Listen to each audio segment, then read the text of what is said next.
Do you think that just because one of these rage bait kings or queens, Myron Gaines, Nick Fuentes, or Candace Owens drops some sort of caustic comment with a straight face that it's true?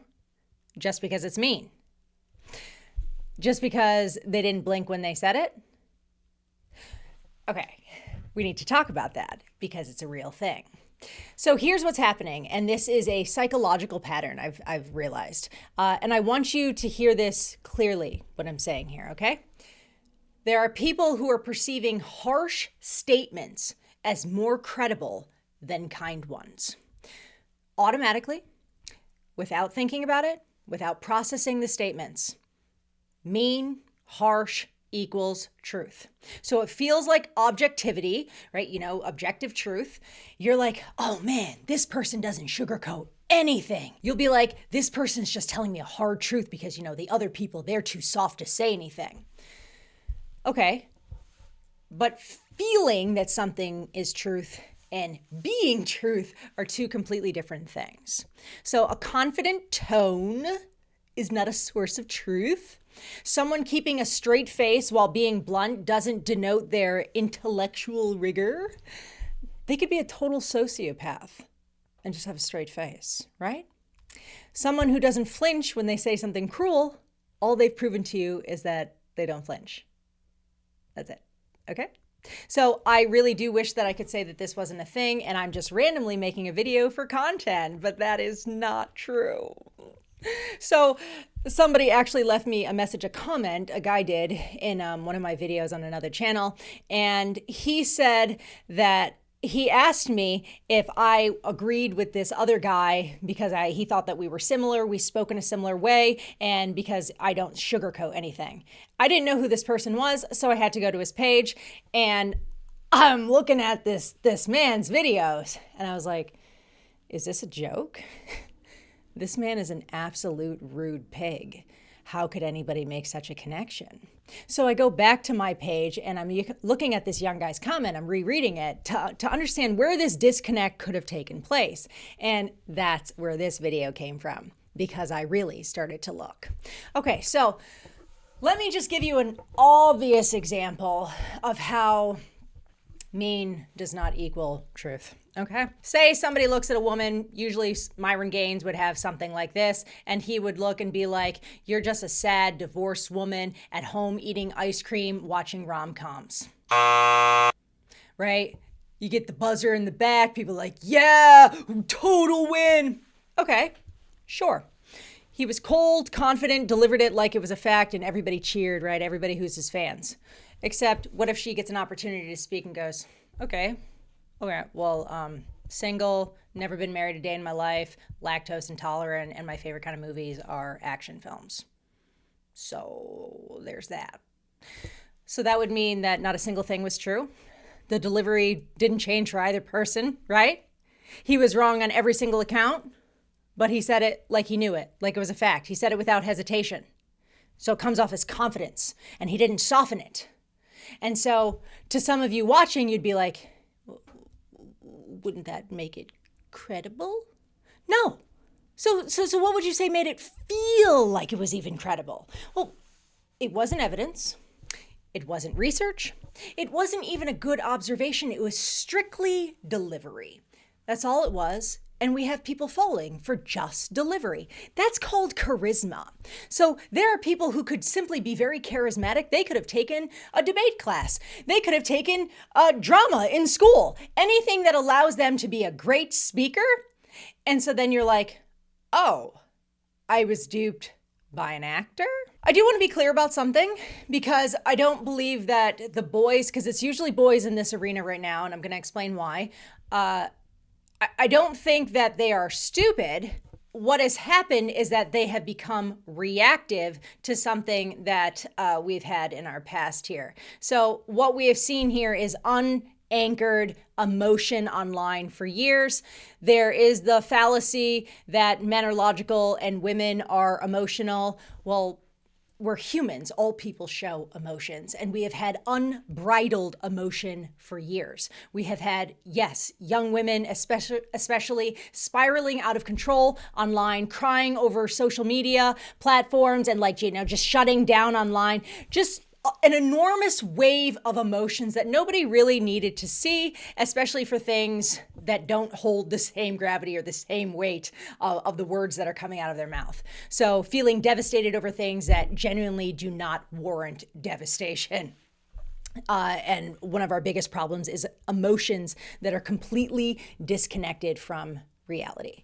And so it would make sense that a reasonable conclusion would be, emotions are unreliable. I could see that conclusion. But that does not make the inverse true. You don't just go, so somebody without emotions must be reliable.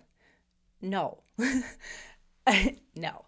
For some people who are leaning into their logical kind of mind, you might say to yourself, so emotions are unanchored. And so emotions equal weakness. And so no emotions equal strength. It could work as a logic chain, except for the fact that it starts with a false premise. So that is a logic error being used against young boys right now. It's definitely not a character flaw. They just weren't taught. And as I said, it is literally just reactive. I'm going to explain it right now. So I want to introduce you to two words. I'm not going to go deeply into this. Just want to give you a little framework, the whole logic and emotions thing. So logic is called logos and emotions is pathos in rhetoric. So emotions and logic, you need both when you're speaking. Both.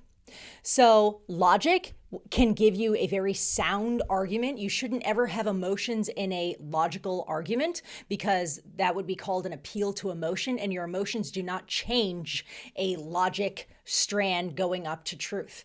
Emotions are really, really great for grabbing the heart. So this is where you get really great speakers who have pathos. They can move you with emotions. So you don't want to just throw emotions out the window and just be like this cold-blooded, stoic kind of person. No, you want to have pathos. So I would say that they're both here. They both need to be anchored to truth above. So it would be logos and pathos. Neither one is more superior to the other, okay? They serve different purposes. You have to ask, what is it anchored to?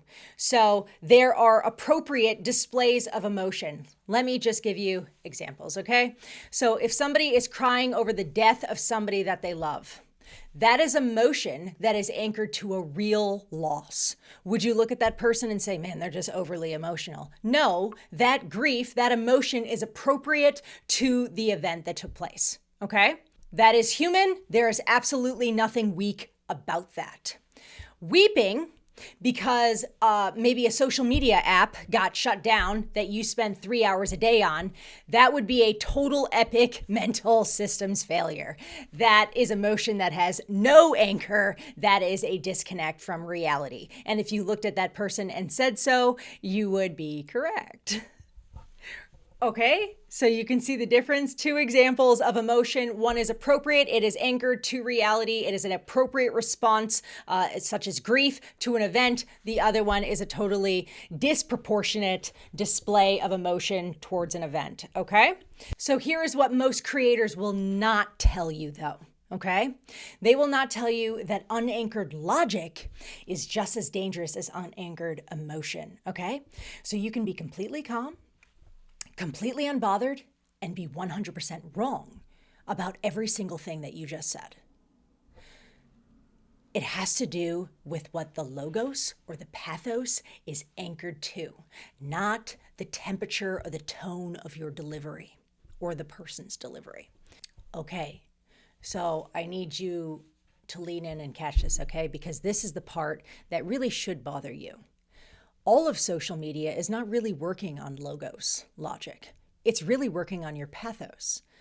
The reason these creators do the things that they do and the way their content lands is because they are trying to evoke an emotional response, trigger an emotional response in you. Every single time. It doesn't really matter what it is. Disgust, superiority, tribal belonging, the feeling that you're in on something else that other people are too weak or too brittle to handle. Okay? They're trying to evoke that kind of emotion out of you. That's pathos. That's emotion. And they're using it on you while telling you that emotion is weak. That's deception. Okay? You don't even realize when you're being manipulated. It's not just a female thing. It's a human thing. And so unfortunately, they are doing the exact thing that they told you to distrust and you didn't notice. Because when they do it with a straight face. So, if you have watched this video, after this, if you could please, when you hear something harsh, something cutting, something delivered with total confidence from the speaker, your first question or statement or thought cannot be, oh man, that was so cold, that was so real. No. Your question should be, is it true? What is this anchored to? What is the actual evidence? Could every single part of that person's statement be completely wrong? The answer to that last question could always be yes. Anyone could be wrong. Anyone. Confidence doesn't change that. Your delivery doesn't change it. Your volume doesn't change that. A straight face doesn't change it. They could still be wrong. So we're not built to be like the passive receivers of whoever sounds the most unbothered by the things that they're saying.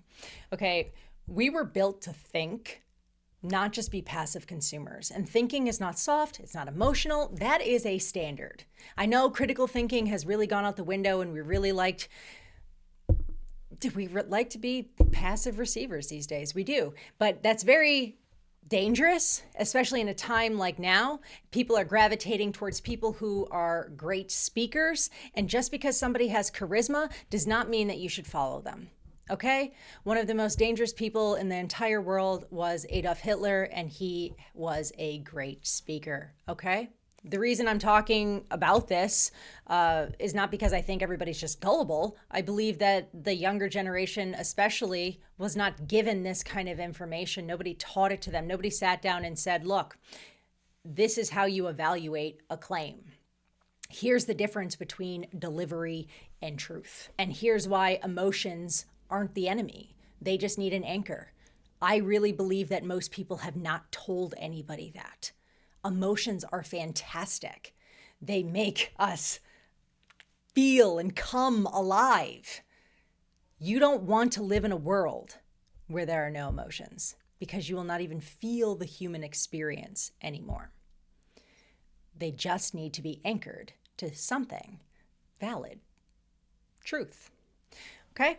So it is unfortunate that everybody was left to figure it out online, and online gave you men who were good at sounding certain and confident even in their lies.